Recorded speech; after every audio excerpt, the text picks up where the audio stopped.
Hello welcome back to our YouTube channel. ఈరోజు జున్ను ఎట్లా చేసుకోవాలి అనేది వీడియోలో చూపిస్తాను.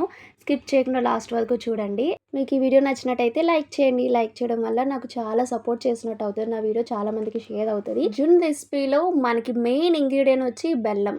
బెల్లం వల్ల మంచి టేస్ట్ వస్తుంది. సో ఇక్కడ వచ్చి మా చిన్నత్తగారి వాళ్ళ చిన్నోడైతే ఈ బెల్లాన్ని తురుముతున్నారు. అందరూ అంటూ ఉంటారు కదా, అమ్మాయి పుట్టిందంటే అమ్మకి హెల్ప్ చేస్తారు, అబ్బాయి ఉంది అని. బట్ ఇక్కడ చూసారా, అమ్మాయిలే కాదు అబ్బాయిలు కూడా అమ్మకి హెల్ప్ చేస్తారు. So and next second ingredient వచ్చి సొంటి పొడి. అండ్ నెక్స్ట్ లాస్ట్ ఇంగ్రీడియంట్ వచ్చి పెప్పర్, మిరియాల పొడి. లాస్ట్గా జున్నుపాలు. ఈ జున్నుపాలు ఎక్కడి అంటే మా అత్తగారు వాళ్ళకి బఫెలోస్ ఉన్నాయి. సో యాక్చువల్లీ ఇది థర్డ్ డే తీసిన జున్నుపాలు. సో జున్నుపాలు మిక్స్ కూడా చేయడం కూడా తెలియాలి. ఇది థర్డ్ డే తీసిన పాలు కాబట్టి మనము 1:2 చొప్పున తీసారు. అంటే 1 లీటర్ పాలకి 2 లీటర్స్ బఫెలో మిల్క్ అనేది యాడ్ చేశారు. అదే ఫస్ట్ డే తీసిన కానీ సెకండ్ డే తీసిన దానికైతే తక్కువ, ఒక చిన్న గ్లాస్ వేసిన మనము ఒక 2-3 లీటర్స్ కలపాల్సి వస్తుందంట. సో నేను ఈ ఫుల్ డీటెయిల్స్ అన్నీ నేను మా అత్త దగ్గర తెలుసుకున్నాను.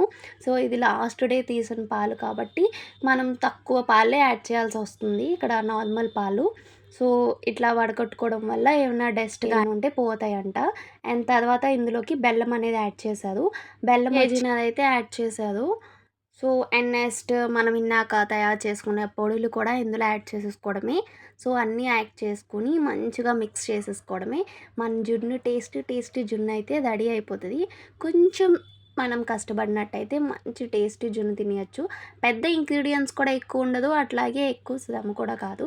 బట్ ఏంటంటే కొంచెం ఓపిక ఉండాలి. ఈ జున్ను ఇష్టపడలేని వాళ్ళు అసలు ఎవ్వరు ఉండదు. మా ఇంట్లో అయితే మా తమ్ముడికి అండ్ అట్లాగే మా హస్బెండ్కి చాలా అంటే చాలా ఇష్టం.